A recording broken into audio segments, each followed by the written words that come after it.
सर्दी की एक शाम, जब घना कोहरा शहर के कोने कोने में फैल चुका था, अर्जुन और उसकी सहेली रिया बस स्टॉप पर खड़े थे। वे किसी खास स्थान पर जाने के लिए बस का इंतजार कर रहे थे। वो जगह उनके लिए बहुत मायने रखती थी, क्योंकि वहाँ उनके स्कूल के दिनों की यादें छुपी हुई थीं। तभी एक पुरानी धूल से सजी हुई बस उनके सामने रुकी।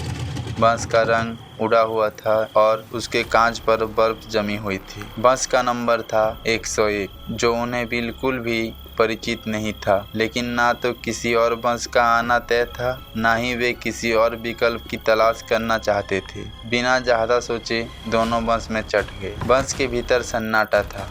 कुछ पुराने यात्री अपनी आंखें बंद किए बैठे थे, जैसे वे किसी दूसरे दुनिया में हो। बस ने जैसे ही शहर के बाहर कदम रखा, दोनों को महसूस हुआ कि ये बस किसी और दिशा में जा रही है। बस धीरे धीरे एक सुनसान सड़क पर बढ़ने लगी और चारों ओर सन्नाटा फैल गया। रिया ने अर्जुन से कहा, क्या तुम्हें ये अजीब नहीं लग रहा? अर्जुन ने सिर झुकाकर कहा, हाँ, कुछ तो अजीब है। जब बस एक पुराने घने जंगल के बीच से गुजरने लगी तो अचानक बस का इंजन कुछ धीमा हुआ और फिर एक अजीब सी आवाज आई। तभी अचानक बस के भीतर का तापमान घटने लगा। दोनों ने देखा कि बस में बैठे यात्री अब किसी अजीब स्थिति में थे। रिया बोली, ये क्या हो रहा है? और तभी बस अचानक एक मोड़ पर मुड़ी और एक पुराने हवेली के पास पहुंच गई। हवेली का दरवाजा खुद ब खुद खुला और बस बिना रुके उसके भीतर चला गया। हवेली में कदम रखते ही अर्जुन और रिया को एहसास हुआ कि यह स्थान पूरी तरह से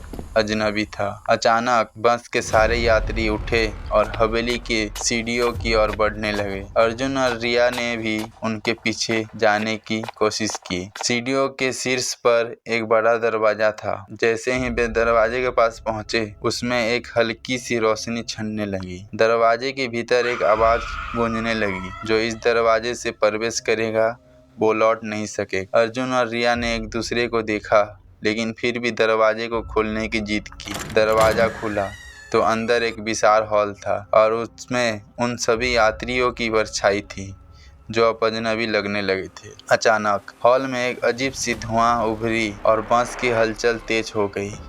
अर्जुन और रिया को समझ में आ गया कि ये बस की पहली और आखिरी यात्रा थी। हवेली में रहते हुए वे उन यात्रियों से बातचीत करते हुए ये समझने लगे कि ये बस किसी ऐसी दुनिया से आती है जहां लोग अपनी इच्छाओं के कारण फंस जाते हैं और उनकी यात्रा कभी खत्म नहीं होती। अर्जुन और रिया ने फैसला किया कि उन्हें इस जाल से बाहर निकलने के लिए उन अजनबी यात्रियों की मदद लेनी होगी। धीरे धीरे अर्जुन और रिया को यह एहसास हुआ कि बस की यात्रा ने उन्हें एक नई समझ दी। इस यात्रा ने उन्हें ये सिखाया कि जिंदगी की कोई भी यात्रा अगर सही दिशा में ना हो तो वो कभी खत्म नहीं होती, लेकिन अगर आप अपनी गलतियों से सीखे तो हर यात्रा का अंत भी एक नई शुरुआत हो सकता है।